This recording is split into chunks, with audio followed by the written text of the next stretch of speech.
તો મહત્વના સમાચાર મળી રહ્યા છે। નજર કરીએ મહત્વના સમાચાર પર। ભારતીય શેર બજારમાં કડાકો જોવા મળી રહ્યો છે, જે મહત્વના સમાચાર સામે આવી રહ્યા છે।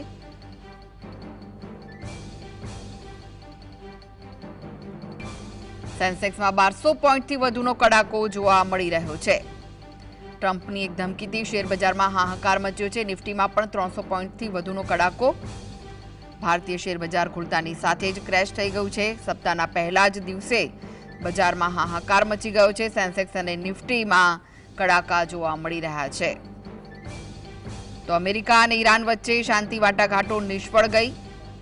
રાષ્ટ્રપતિ ડોનાલ્ડ ટ્રમ્પ ઈરાની બંદરોની નાકાબંધીની ધમકી બાદ વૈશ્વિક બજારમાં ભયનો માહોલ છે, જેની અસર ભારતીય બજાર પર પણ જોવા મળી રહી છે। બજાર ખુલતાની સાથે જ સેન્સેક્સ અને નિફ્ટીમાં મોટો કડાકો જોવા મળી રહ્યો છે। સેન્સેક્સમાં 1200 પોઈન્ટ, જ્યારે કે નિફ્ટીમાં 300 પોઈન્ટનો કડાકો જોવા મળી રહ્યો છે।